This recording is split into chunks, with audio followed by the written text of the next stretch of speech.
Hello dear friends, स्वागत है आपका आज नए क्वेश्चनों में। देखिए, जो ये क्वेश्चन है कभी टेस्ट सीरीज में आ रखे हैं। फॉरम IAS की टेस्ट सीरीज है जो PCS की कराता है, वो भी PCS की उसमें आ रखे हैं। दूसरी बात, इन क्वेश्चनों को पिछले साल के जो यूपी PCS के पिछले साल के क्वेश्चन थे उनमें भी मिक्स है ये सब क्वेश्चन। आप देखिए ध्यान से ना। चल, भारत के बात करें, भारत के निम्न राष्ट्रपतियों पर विचार करें। निम्न राष्ट्रपतियों पर विचार करें। फखरुद्दीन अली अहमद, के नारायण, आर वेंकटरमन, शंकर दयाल। कार्यकाल का सही क्रम बताना है। कार्यकाल का सही क्रम जो आपका फखरुद्दीन अली अहमद है, ये फखरुद्दीन अली अहमद की बात करते हैं। कार्यकाल पर मृत्यु होने वाले पहले राष्ट्रपति थे। कार्यकाल पर मृत्यु होने का कार्यकाल लगभग 1974 से 77 के आसपास तक रहा था फखरुद्दीन अली अहमद का कार्यकाल। और वेंकट रमन की बात करेंगे, KR नारायण की बात करेंगे तो KR नारायण का कार्यकाल रहा है 1997 से 2002 तक। 97 से 2002 तक। और वेंकट रमन का कार्यकाल की बात तो वेंकट रमन जो है इससे पहले थे 1987 से 1992 तक। और शंकर दयाल जो थे 1992 से 1997 तक। तो इस प्रकार इसका उत्तर हो जाता है आपका सी। भारत के राष्ट्रपति के बारे में निम्न में से कौन सा कथन सत्य नहीं है। भारत के राष्ट्रपति के बारे में निम्न में से कौन सा कथन सत्य नहीं है, गलत बताना है आपको। पहला क्या कि वह नए राष्ट्रपति के निर्वाचित होने और कार्यभार ग्रहण करने के पद तक बने रहते हैं, भले ही वह अवधि 5 वर्ष से अधिक क्यों ना हो। आर्टिकल 56 में ये बात लिखी हुई है, आर्टिकल 56 में। उसके बाद इसके पास प्रधानमंत्री से परामर्श के बाद राज्यसभा को भंग करने की शक्ति है। प्रधानमंत्री के परामर्श के बाद राज्यसभा को भंग करने की शक्ति है। मेरे भाई, राज्यसभा को भंग करने, राज्यसभा जो अस्थाई सदन है इसे नहीं भंग कर सकते। ये तो अस्थाई सदन है, अस्थाई सदन। इसके प्रत्येक 2 साल 2/3 सदस्य, प्रत्येक 2 वर्ष बाद इसके 2/3 सदस्य 2/3 सदस्य सेवानिवृत्त होते हैं। ध्यान रखना। संसद द्वारा निर्धारित परिलब्धियों और विशेषाधिकारों का हनन। संसद द्वारा निर्धारित परिलब्धियों और विशेषाधिकारों के हनन का हकदार, ये सही है। वह रक्षा बलों का सर्वोच्च कमांडर होता है। आर्टिकल 53 में लिखा हुआ है रक्षा बलों का सर्वोच्च कमांडर होता है। तो इसमें आपका गलत बताना था। गलत कौन सा है इसमें? बी। ठीक है, इसका उत्तर बी। भारत के राष्ट्रपति चुनाव के संदर्भ में विधानसभा सदस्य को वोट का मूल्य विधानसभा सदस्य के वोट का मूल्य राज्य भिन्न भिन्न होता है। निम्न में से किस विधायक का वोट मूल्य सबसे अधिक है? भाई, जो सांसद होते हैं,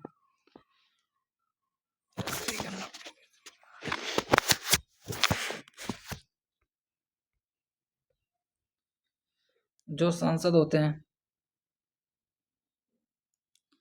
सांसदों का वोट मूल्य तो समान होता है।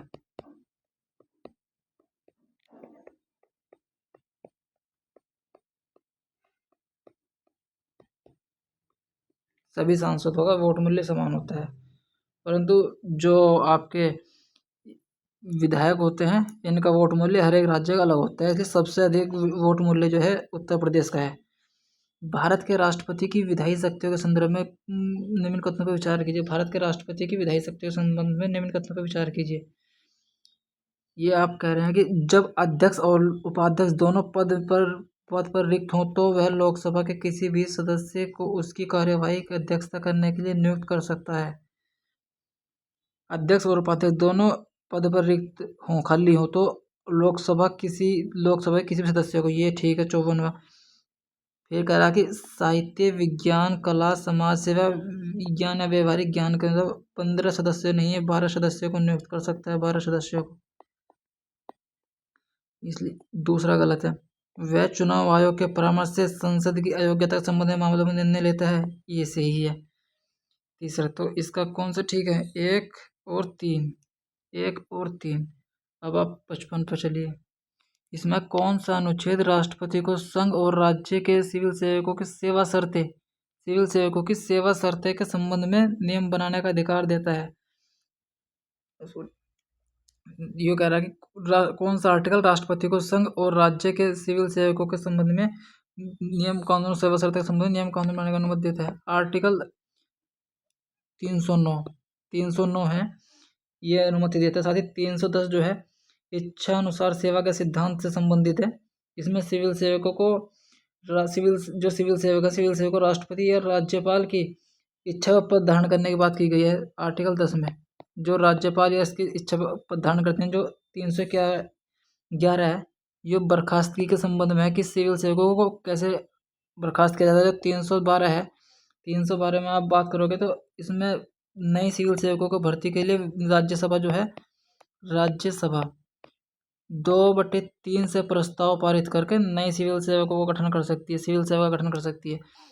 निम्न में से किन परिस्थितियों की, ये कह रहा है कि किन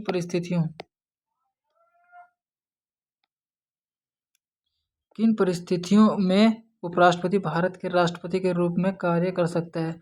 उपराष्ट्रपति भारत के राष्ट्रपति के रूप में कार्य कर सकता है अगर राष्ट्रपति की मृत्यु हो जाए, राष्ट्रपति का त्याग पद दे दें, पद अनुसार राष्ट्रपति का पदच्युत होना, भाई सभी स्थिति में उपराष्ट्रपति राष्ट्रपति का कार्यभार ग्रहण कर सकता है कार्यवाही के रूप में।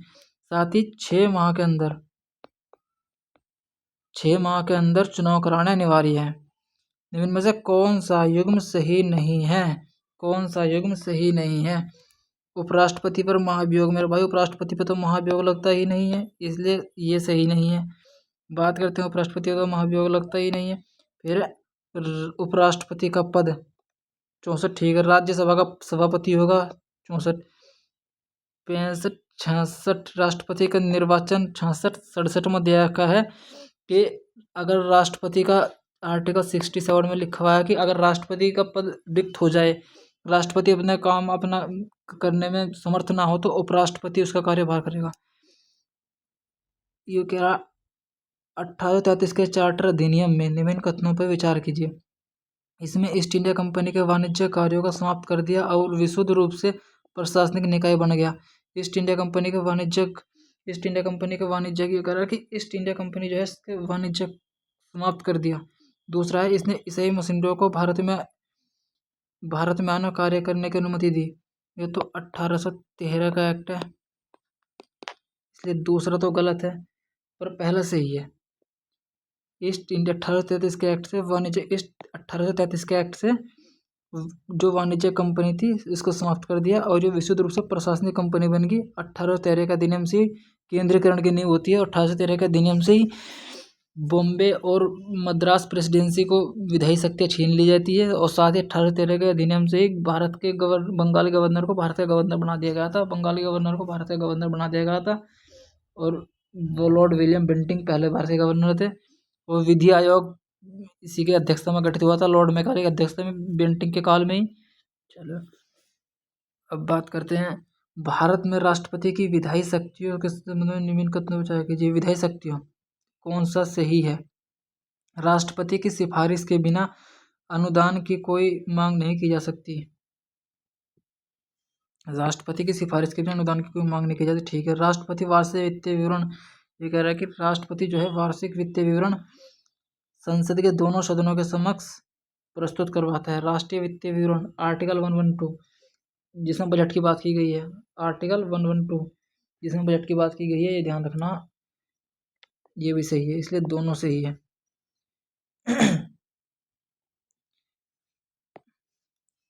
राष्ट्रपति आमतौर पर लोकसभा में बहुमत दल के नेता को प्रधानमंत्री नियुक्त करता है। राष्ट्रपति आमतौर पर लोकसभा में बहुमत दल के नेता को प्रधानमंत्री नियुक्त करता है। उसके बाद भारत का संविधान स्पष्ट रूप से बहुमत दल के नेता को प्रधानमंत्री के रूप में नियुक्त करने का आदेश देता है। पहली बात, संविधान मैक्सिमम जहाँ भी बात आएगी कि संविधान स्पष्ट करता है, वो हमेशा गलत होगा, क्योंकि संविधान में सभी चीज़ों का उल्लेख नहीं किया हुआ। उसके बाद संसद ने अलग से नियम बनाए हैं, उसमें इन बातों का उल्लेख किया है। तो संविधान स्पष्ट रूप से बहुमत दल के नेता को नहीं, मुझे तो कुछ नहीं कहता।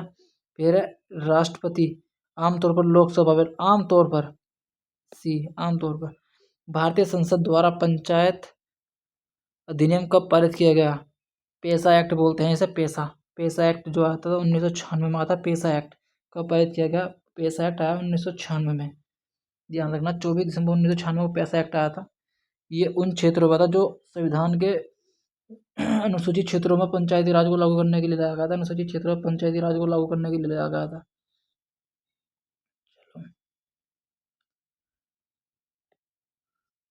प्रधानमंत्री में से कौन सा प्रधानमंत्री बनने से पहले मुख्यमंत्री रह चुके हैं? प्रधानमंत्री बनने से पहले मुख्यमंत्री रह चुके हैं मोरारजी देसाई बॉम्बे के मुख्यमंत्री रह चुके हैं, ये तो ठीक है। पीवी नरसिम्हा आंध्र प्रदेश के रह चुके हैं।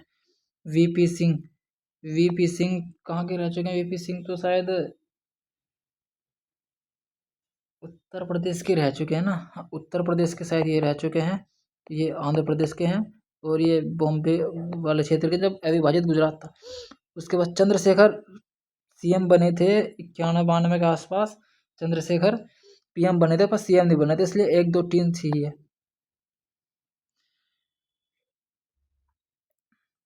मंत्रिपरिषद द्वारा राष्ट्रपति को दी गई सलाह की मंत्रिपरिषद द्वारा राष्ट्रपति को दी गई सलाह की किसी भी न्यायालय में जांच नहीं की जा सकती। मंत्रिपरिषद के द्वारा राष्ट्रपति को दी गई सलाह की किसी भी न्यायालय में जांच नहीं की जा सकती। यह बिल्कुल ठीक है।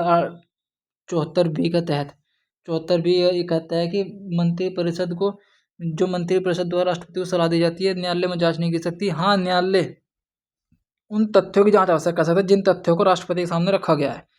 और आर्टिकल 74 में क्या कहा? आर्टिकल 74 में कहा गया है कि राष्ट्रपति की सहायता के लिए प्रधानमंत्री की अध्यक्षता वाली एक मंत्रिपरिषद होगी। प्रधानमंत्री की अध्यक्षता वाली एक मंत्रिपरिषद होगी। आर्टिकल 75 में कहा गया क्या है? आर्टिकल 75 में कहा गया है कि किसी राष्ट्रपति की इच्छा, जो मंत्री हैं ये राष्ट्रपति की इच्छा पर काम करेंगे। मंत्री जो है राष्ट्रपति की इच्छा पर काम करेंगे। और आर्टिकल 78 में जो है राष्ट्रपति को सूचना प्रदान करने का कर्तव्य है। ये इसमें तो है पीएम का कर्तव्य है कि पीएम का कर्तव्य है कि वो जो संसद के प्रस्ताव को, संसद में जो मंत्रियों के विचारों को किसे पहुंचावे? राष्ट्रपति को पहुंचावे। और 75 में लिखा हुआ है कि मंत्री जो है राष्ट्रपति के प्रसाद पर्यंत कार्य करेंगे। इसलिए फिलहाल इसमें कौन सा 74? अब है आपका 64वां। भारत के प्रधानमंत्री के संबंध में निम्न कथनों पर विचार कीजिए। भारत के प्रधानमंत्री संबंध में प्रधानमंत्री की नियुक्ति राष्ट्रपति द्वारा की जाती है, लेकिन नियुक्ति के समय उसे संसद के किसी भी सदन का सदस्य होना आवश्यक है। किसी भी सदन का, ये गलत है। किसी भी सदन का सदस्य होना। प्रधानमंत्री के इस्तीफा से लोकसभा स्वतः भंग हो जाती है। प्रधानमंत्री के इस्तीफा से लोकसभा स्वतः भंग हो जाती है, गलत। इसलिए कौन सा है? ना तो 1 सही है ना 2 सही है, कोई से भी सही है नहीं। कि प्रधानमंत्री के इस्तीफा से लोकसभा कैसे भंग हो जाएगी भाई? लोकसभा भंग नहीं होने की। अब 65वां की बात करूँ तो 65 में भारत सरकार में प्रधानमंत्रियों के बीच कार्य संचालन निम्न में से किस में प्रदान किया गया है? ये कह रहा है कि भारत सरकार में मंत्रालयों के बीच कार्यों का आवंटन आर्टिकल 77 में। मंत्रालयों के बीच कार्यों का आवंटन जो है आर्टिकल 77 में है। अब मंत्रालयों के बीच कार्यों का आवंटन आर्टिकल 77 में है। जो मंत्रालयों के बीच कार्यों का आवंटन के नियम जो बनाएगा वो आपका प्रधानमंत्री करेगा और आवंटन करेगा राष्ट्रपति।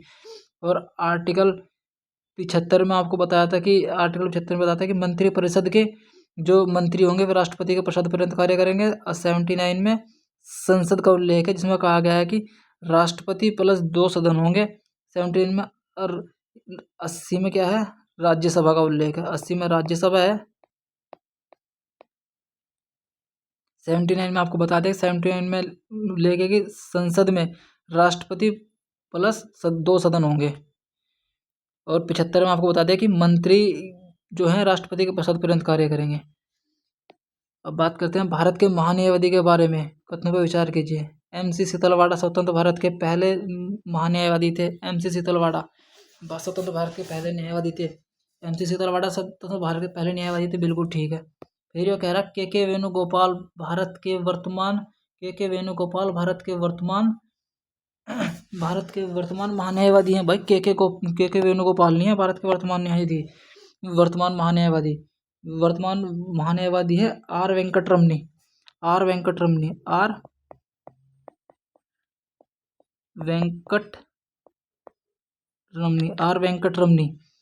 शीतलवाड़ा तो ठीक है, इसका उत्तर है केवल ये। संविधान के किस अनुच्छेद के तहत भारत के महान्यायवादी का पद किया गया? 76, संविधान के 76 आर्टिकल 76 के तहत पद किया गया है। उसके बाद संसद के सत्रों के संबंध में कथनों पर विचार कीजिए। संसद के दो सत्रों के बीच 6 महीने से अधिक का अंतराल नहीं होना चाहिए, ये भी सही है। प्रतिवर्ष निश्चित संख्या में सत्रों की संख्या संवैधानिक आवश्यकता नहीं है। प्रतिवर्ष निश्चित संख्या में सत्रों की संख्या, ठीक है। उसके बाद शीतकालीन सत्र आमतौर पर सबसे लंबा होता है। शीतकालीन सत्र आमतौर पर सबसे लंबा होता है। गलत। आमतौर पर बजट सत्र जो सबसे लंबा होता है, बजट सत्र आमतौर पर सबसे लंबा होता है। और प्रतिवर्ष सत्रों की कोई संवैधानिक आवश्यकता नहीं है, ये भी सही है। तो आपका 68 का ऑप्शन होगा 1। आपको पता होगा कि राष्ट्रपति सत्र को बुलाता है और आमतौर पर 3 सत्र होते हैं। कौन कौन से सत्र होते हैं? एक तो होता है आपका बजट सत्र, एक होता है आपका शीत सत्र, एक सत्र होता है आपका वसंत सत्र, ठीक है। और अब आप चलिए आगे। भारतीय संसद की संयुक्त बैठक के संबंध में निम्न कथनों पर विचार कीजिए। 108 के अंतर्गत बुलाई जाती है संसद की संयुक्त बैठक। संविधान के अनुच्छेद 108 के अंतर्गत बुलाई जाती है, ठीक है। लोकसभा अध्यक्ष अनुपस्थित हो तो राज्यसभा का सभापति संयुक्त बैठक की अध्यक्षता करता है, ये दूसरा गलत है, पहला सही है। दूसरा गलत क्यों है? अगर लोकसभा का अध्यक्ष अनुपस्थित है तो मेरा भाई इसका उपाध्यक्ष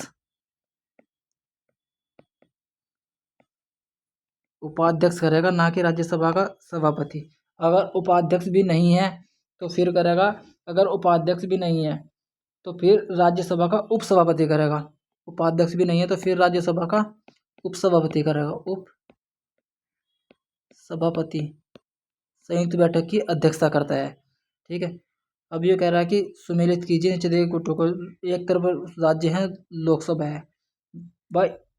लोकसभा की बात करो तो यूपी की सबसे अधिक सीटें होंगी लोकसभा, फिर पश्चिम बंगाल के 42 हैं और बिहार की 42 हैं। मध्य प्रदेश की एक ही ऑप्शन बच रहा है, इसकी 29 होंगी। तो इसका उत्तर क्या होगा? इसका उत्तर होगा मेरे भाई बी, सी का 4, हाँ बी। भारत के संघीय व्यवस्था के संदर्भ में निम्न कथनों में से कौन सा सही है? संघीय व्यवस्था नंबर 1 लिखित भारत में, अगर भारत में बात कर रहा है, भारत में कि संघीय व्यवस्था के, भारत में संघीय व्यवस्था के अंतर्गत राज्यों को संघ से अलग होने का अधिकार है। राज्यों को संघ से अलग होने का अधिकार है, राज्यों को संघ से अलग होने का अधिकार नहीं है। ये तो सही है, राज्यों को संघ से अलग होने का अधिकार नहीं है। राज्यों को संघ से अलग होने का अधिकार नहीं है, ये बात ठीक है, हाँ जी।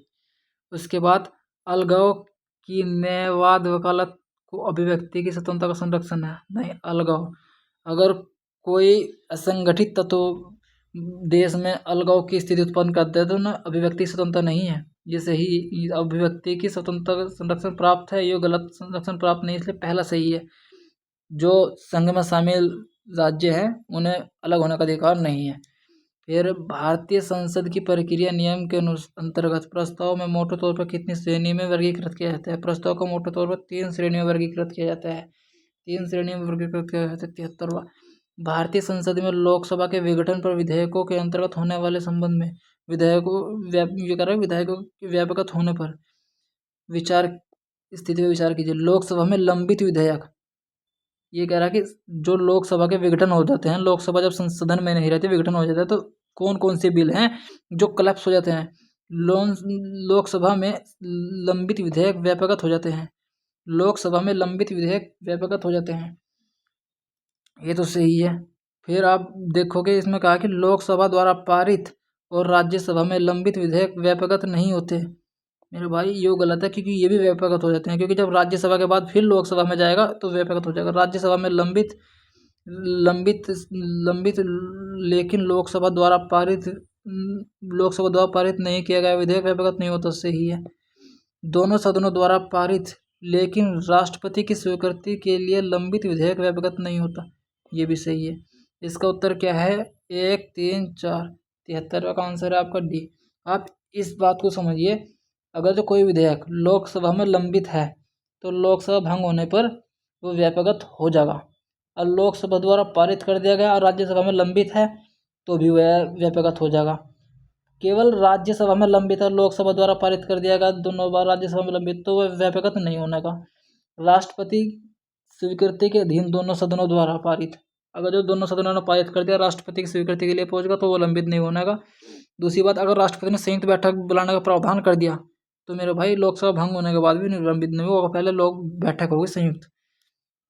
भारतीय संसद में प्रस्तावों के संबंध में निम्न कथनों पर विचार कीजिए। निंदा प्रस्ताव किसी एक मंत्री के विरुद्ध लाया जा सकता है, जबकि अविश्वास प्रस्ताव संपूर्ण मंत्रिपरिषद के विरुद्ध लाया जाता है। आप पहले शब्दों का ध्यान दीजिए, लाया जा सकता है, बिल्कुल ठीक है। यदि निंदा प्रस्ताव पारित हो जाता है तो सरकार को संवैधानिक रूप से इस्तीफा देने के लिए बाध्य है, और संवैधानिक रूप से निंदा होती है, बाध्य नहीं होती, ध्यान रखना, निंदा होती है, बाध्य नहीं होती। और आर्टिकल 75 के तहत लोकसभा मंत्रिपरिषद की सामूहिक जिम्मेदारी बताता है। भारतीय संसद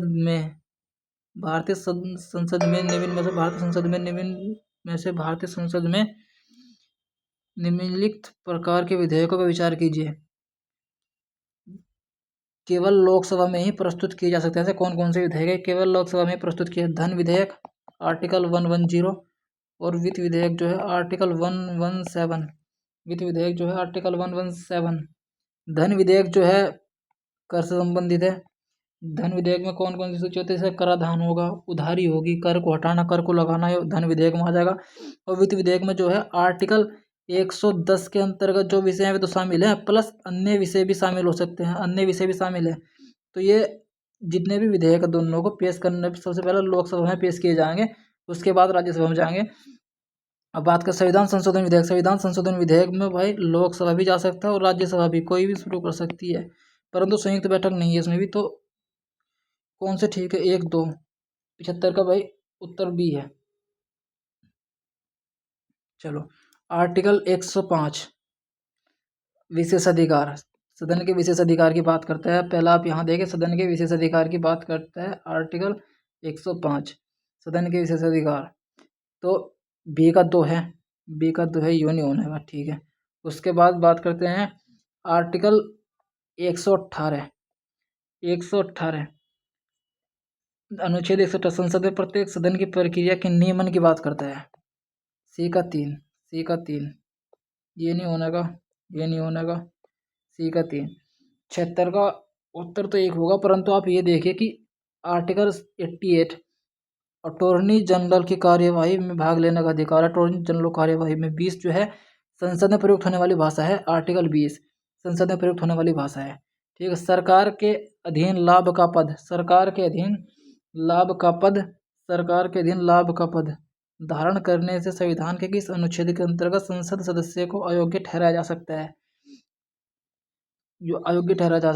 आर्टिकल 102 में लिखा गया है कि अगर लाभ का पद किसी संसद में है तो उसे अयोग्य किस प्रकार ठहराया जा सकता है। यह आर्टिकल 102 में है। आर्टिकल 105 में है सांसदों की शक्तियों विशेषाधिकार संबंधित। आर्टिकल 105 जो है सांसदों की शक्तियों विशेषाधिकार से संबंधित, आपको पहले तो बता देता, ठीक है। और ये इनकी अयोग्यता के बारे में बताते हैं, सांसदों की अयोग्यता के बारे में बताते हैं।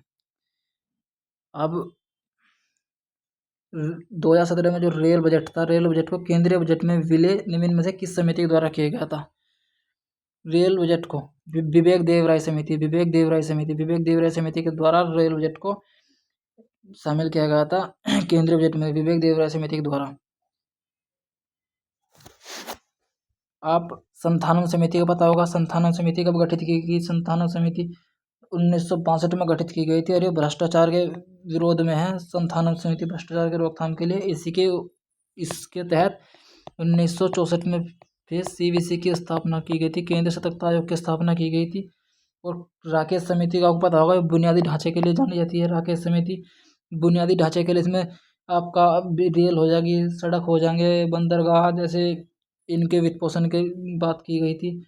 साथ ही खन्ना समिति की बात करें तो खन्ना समिति ने रेलवे सुरक्षा की बात की थी। इसने रेलवे सुरक्षा की बात की थी खन्ना समिति ने, रेलवे सुरक्षा ये जहाँ तहाँ एक्सीडेंट हो गया रेलवे सुरक्षा से। और ये था इंफ्रास्ट्रक्चर, बुनियादी ढांचा की बात करेगा, बुनियादी ढांचा, बुनियादी ढांचा, ठीक है। तो इसका विवेक देवराय संसदीय समिति के संदर्भ में निम्न कथनों पर विचार कीजिए। संसदीय समिति के संदर्भ में ये समितियां संबंधित सदन के पीठासीन अधिकारी के निर्देश में कार्य करती हैं। संबंधित पीठासीन अधिकारी के निर्देश में कार्य करती हैं। संसदीय समितियां संबंधित सदन के पीठासीन अधिकारी के निर्देशन में कार्य करती हैं। वे अपनी रिपोर्ट भारत के राष्ट्रपति को प्रस्तुत करती हैं। भारत के राष्ट्रपति को प्रस्तुत नहीं करती मेरे भाई। ये अगर जो पीठासीन अधिकारी को प्रस्तुत देती है, पीठासीन अधिकारी को देती है, पीठासीन अधिकारी को। अगर जो लोकसभा में है तो लोकसभा के स्पीकर को देगी, राज्यसभा में है तो राज्यसभा के स्पीकर को देगी। इसलिए केवल एक ठीक है। इसमें किसने भारतीय सदन की वित्त समितियों के रूप में, किसे भारतीय समिति वित्त समितियों के रूप में वर्गीकृत की जाती है? जो पैसे का बात करती है, पैसों की। एक तो आ जाएगा आपका लोक लेखा समिति, PAC जिसे बोलते हैं, PAC, जो कैग की रिपोर्ट पर काम करती है। 22 सदस्य होते हैं, 15 7 विभाजित होते हैं, 15 होते हैं लोकसभा से और 7 होते हैं आपके राज्यसभा से।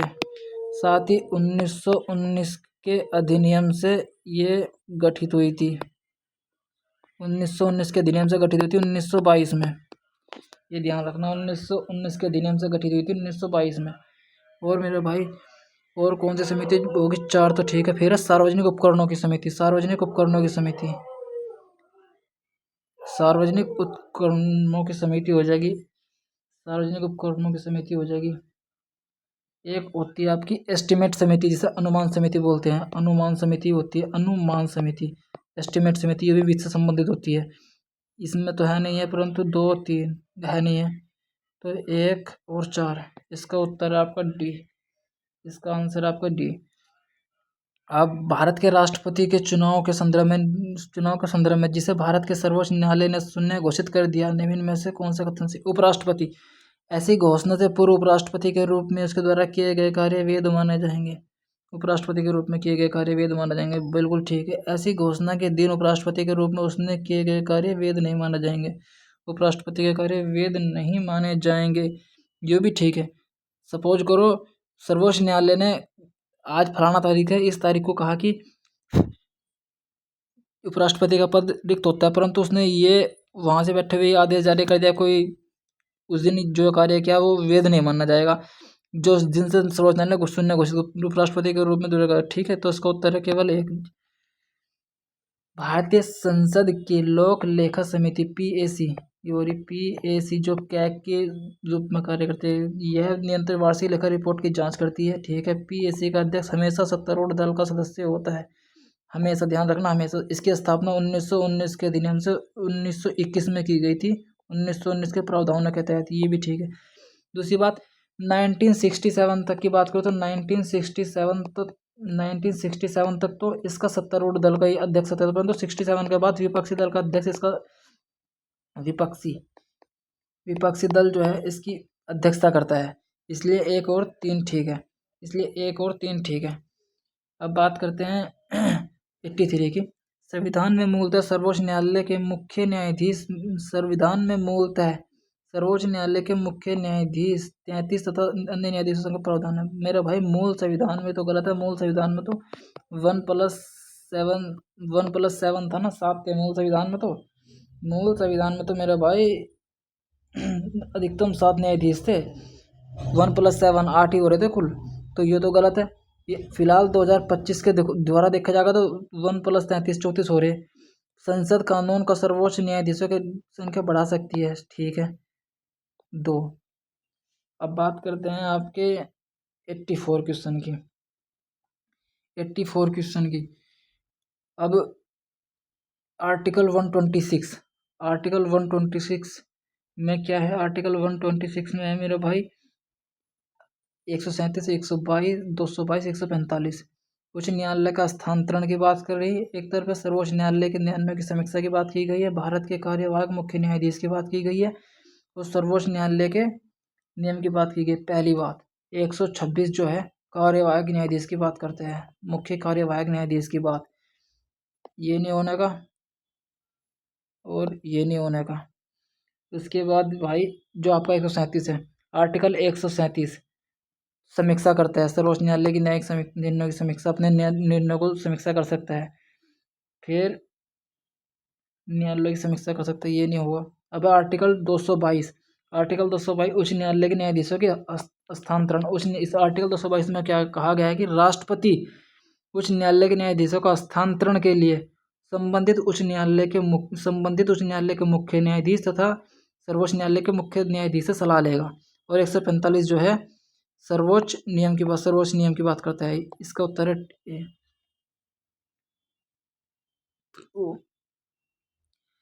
आर्टिकल 226 के तहत उच्च न्यायालय को रिट जारी करने का अधिकार है, और 32 के तहत सर्वोच्च न्यायालय को रिट जारी करने का अधिकार है। 226 उच्च न्यायालय को न केवल मौलिक अधिकारों के परिवर्तन के लिए बल्कि अन्य कानूनी अधिकारों के लिए रिट जारी कर सकता है, ठीक है, दोनों सही है, क्योंकि आर्टिकल 226 के तहत उच्च न्यायालय जो है सर्वोच्च न्यायालय के रिट अधिकार क्षेत्र से ज़्यादा दूर तक रिट जारी कर सकता है, अर्थात वो कानूनी अधिकारों पर भी रिट जारी कर सकता है, केवल मौलिक अधिकारों पर नहीं। केवल मौलिक अधिकारों पर आपके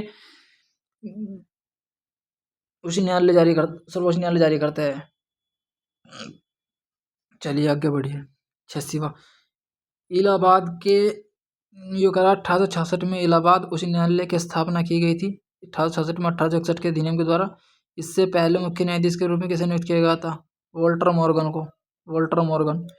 अनुच्छेद ये कौन सा अनुच्छेद राज्यों के बीच और केंद्र राज्यों के बीच विवादों को सर्वोच्च न्याय का मूल अधिकार की बात करता है? सर्वोच्च न्यायालय के मूल अधिकार क्षेत्र की बात करता है, ये ध्यान रखना, सर्वोच्च न्यायालय के मूल अधिकार क्षेत्र की बात करता है।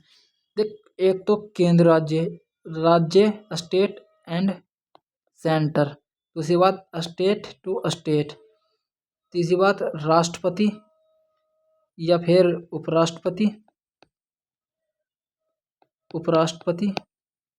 इनके बीच जो इन दोनों के चुनाव में, या फिर राज्य का केंद्र के साथ या राज्यों का राज्य के साथ जो भी विवाद होगा, ये मूल अधिकारिकता है। आर्टिकल कौन सा? आर्टिकल 131 के तहत। आर्टिकल 131 के तहत, आर्टिकल 131 है इसका। अगर जो एक राज्य का विवाद दूसरे राज्य से, या फिर एक राज्य का एक राज्य या दो एक या एक से अधिक राज्यों का केंद्र के साथ विवाद, जो मामले जाएंगे सर्वोच्च न्यायालय में जाएंगे। दूसरे जो आपके राष्ट्रपति से संबंधित निर्वाचन से संबंधित विवाद होंगे, उपराष्ट्रपति से संबंधित निर्वाचन संबंधित विवाद होंगे, वे जाएंगे आपके सर्वोच्च न्यायालय में, ध्यान रखना है आपको बिल्कुल ही। अब किस उच्च न्यायालय का किस उच्च न्यायालय का राज्यों की संख्या में संदर्भ में सबसे बड़ा क्षेत्राधिकार है? गुवाहाटी उच्च न्यायालय का, कलकत्ता उच्च न्यायालय का तो अंडमान निकोबार तक है, बॉम्बे का आपका लक्षद्वीप है, मद्रास आपका पांडिचेरी, गुवाहाटी में आपका असम तो है, अरुणाचल भी है, अरुणाचल प्रदेश। और मेरे भाई आपका, और बताओ अरुणाचल प्रदेश के बाद कौन से? नागालैंड भी है, नागालैंड। और आपका असम तो है, ये नागालैंड भी है, और एक मिजोरम है, ये चार है, इसलिए सी आंसर है। निम्न में से किसने स्वतंत्र भारत के पहले मुख्य न्यायाधीश के रूप में कार्य किया? किसने स्वतंत्र भारत के? न्यायमूर्ति अंजय कानिया।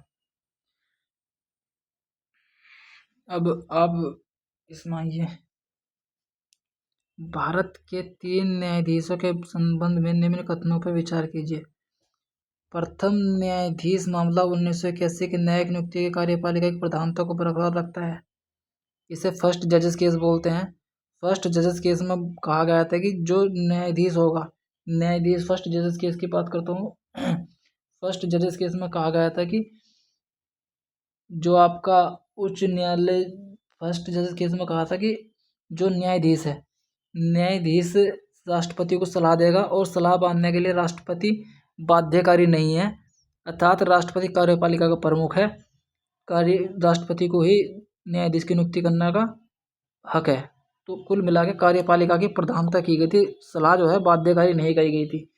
दूसरी बात, द्वितीय न्यायाधीश मामले में, सेकंड जजेस केस बोलते हैं, नियुक्ति में भारत के मुख्य कॉलेजों को प्राथमिकता दे दी गई कॉलेजों प्रणाली। इसमें कहा गया था कि जो मुख्य न्यायाधीश जो राष्ट्रपति को सलाह देगा न्यायाधीशों की नियुक्ति करने के लिए, वो राष्ट्रपति के लिए बाध्यकारी होगी, अर्थात इसमें कार्यपालिका की प्रधानता को कम कर दिया गया और न्यायाधीशों की नियुक्ति में न्यायाधीशों को प्राथमिकता दे दी गई। ठीक है। इसमें कॉलेजियम में इस समय 2 थे, 2 वर्ष। इस कॉलेजियम में जो कॉलेजियम बनाया गया था उसमें एक तो मुख्य न्यायाधीश होगा, साथ ही 2 अन्य न्यायाधीश होंगे, 2 वरिष्ठ न्यायाधीश होंगे। तीसरा न्यायाधीश मामला आता है 1993 थर्ड जजेस केस। न्यायिक नियुक्तियों में परामर्श शब्द के लिए अनेक न्यायाधीशों से परामर्श की आवश्यकता होती है। तो इसमें बात की कि न्यायाधीशों में जो नियुक्ति के राष्ट्रपति को जो परामर्श भेजी जाएगी, उस परामर्श में अगर जो सुप्रीम कोर्ट के न्यायाधीशों की नियुक्ति की बात आ रही, तो सुप्रीम कोर्ट के न्यायाधीशों की नियुक्ति की बात आ रही, तो उसमें एक मुख्य न्यायाधीश प्लस 4 अन्य न्यायाधीशों की परामर्श ली जाएगी और उस परामर्श से जो न्यायाधीश रिपोर्ट भेजेगा आपको राष्ट्रपति को मानने के लिए बाध्य है। दूसरा, अगर जो उच्च न्यायालय के न्यायाधीश की नियुक्ति की जा रही, तो उस कॉलेजियम को 1+2 अर्थात मुख्य न्यायाधीश होगा प्लस 2 वरिष्ठ न्यायाधीश होंगे। वे रिपोर्ट भेजेंगे राष्ट्रपति को और राष्ट्रपति रिपोर्ट मानने के लिए बाध्य होगा। ठीक है, रिपोर्ट मानने के लिए बाध्य होगा। इसका उत्तर है डी, तीनों ही सही है। फर्स्ट जज केस में ध्यान रखना, प्राथमिकता किसकी थी? कार्यपालिका। किस प्रकार? जो न्यायाधीशों द्वारा भेजी गई रिपोर्ट कार्यपालिका मानने के लिए बाध्य नहीं है। कार्यपालिका प्रमुख कौन? राष्ट्रपति। तो राष्ट्रपति विवेक से अर्थात मंत्रिपरिषद की सलाह से काम कर सकता है। दूसरी बात है कि न्यायाधीशों की प्राथमिकता सेकंड जज के केस में 1993 में दी गई थी। 1+2 याद रखना, 1+2, 1 में मुख्य न्यायाधीश और 2 वरिष्ठ न्यायाधीशों की सलाह से जो रिपोर्ट भेजी जाएगी राष्ट्रपति को, उस रिपोर्ट के अनुसार ही काम करना पड़ेगा राष्ट्रपति को, था जो उसकी सलाह थी बाध्यकारी हो गई थी। तीसरी में कहा कि अगर जो 1+2 और 1+4 अगर बात कर रहे उच्च न्यायालय की, सर्वोच्च न्यायालय में तो सलाह ली जाएगी इस कॉलेजियम से, अर्थात एक मुख्य न्यायाधीश 4 वरिष्ठ न्यायाधीश ये सलाह देंगे राष्ट्रपति को, राष्ट्रपति सलाह मानने के लिए बाध्यकारी होगी। दूसरा, अगर जो उच्च न्यायालय के न्यायाधीशों की नियुक्ति कर रहे हैं, उच्च न्यायालय के न्यायाधीशों में तो एक मुख्य न्यायाधीश होगा कॉलेजियम में, 2 होंगे वरिष्ठ न्यायाधीश, ये सलाह देंगे राष्ट्रपति को सलाह मानने के लिए बाध्य होगा।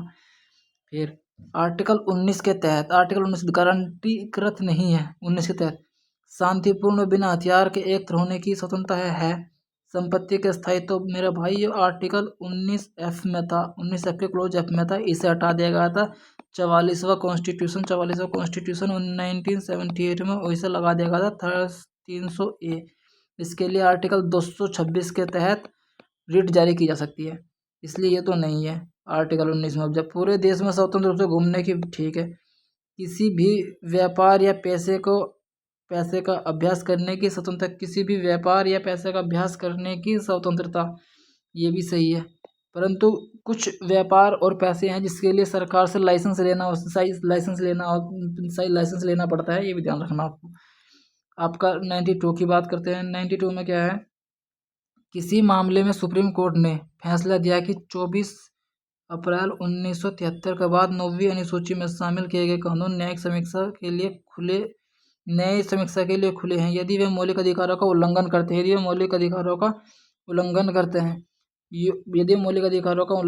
हैं।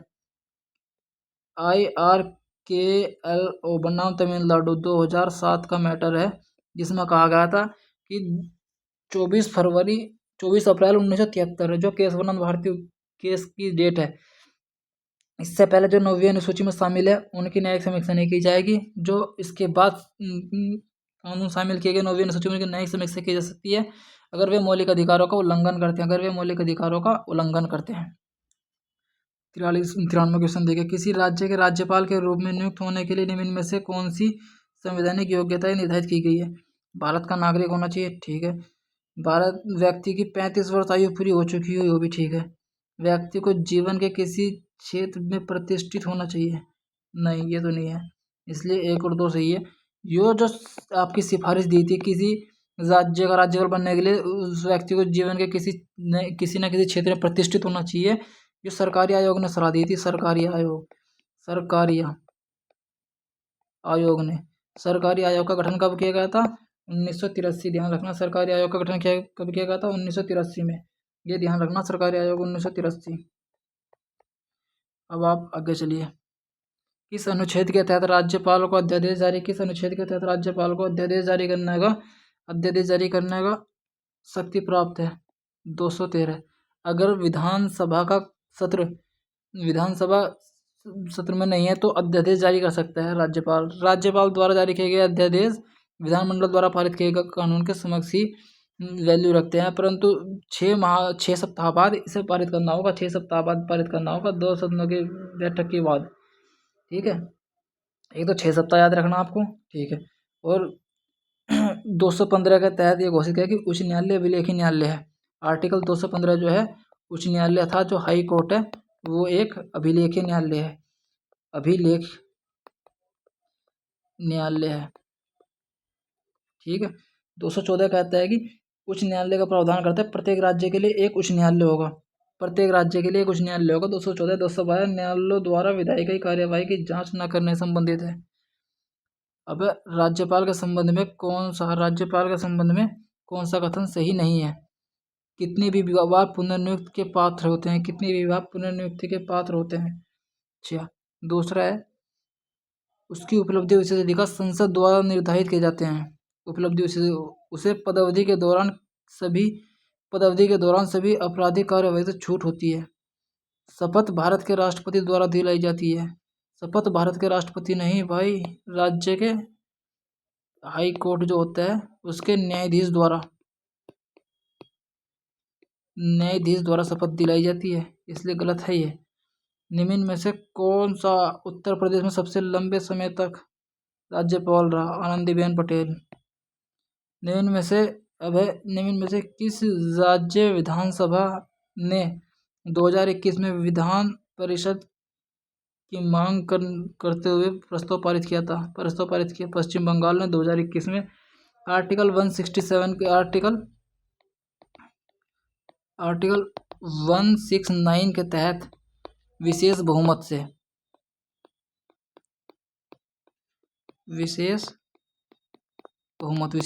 का मतलब है कुल सदस्यों का बहुमत प्लस 2/3, ये ध्यान रखना, कुल बहुमत 2/3, और उसके बाद प्रस्ताव जाएगा लोकसभा में। संसद जो है सामान्य बहुमत से पारित करते थे, पर संसद की इच्छा के अनुसार, संसद की इच्छा है। राज्य विधान परिषद की अधिकतम सदस्य संख्या, इसमें से राज्य विधान परिषद की अधिकतम सदस्य संख्या इससे अधिक नहीं हो सकती। राज्य विधान परिषद की अधिकतम संख्या इससे अधिक नहीं हो सकती। राज्य विधानसभा के 1/3 से, विधानसभा 1/4 से, आधा 5वां हिस्सा 1/3 से अधिक नहीं हो सकती। और न्यूनतम कितनी हो सकती है? मिनिमम 40 से कम नहीं हो सकती, ये भी ध्यान रखना। मिनिमम 40 से कम नहीं हो सकती, ये भी ध्यान रखना आपको, 40 से कम नहीं हो सकती।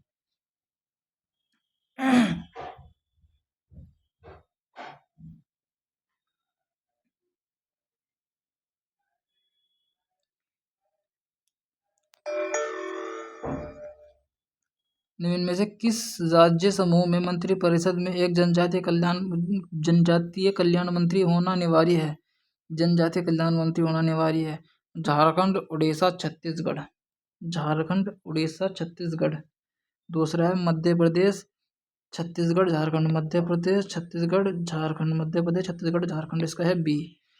आपको ये ध्यान रखना चाहिए, जो विधानमंडल होता है, विधानमंडल होता है, ये तो विधान परिषद है, अधिकतम संख्या 1/3 होगी विधानसभा के। जो विधानसभा होती है,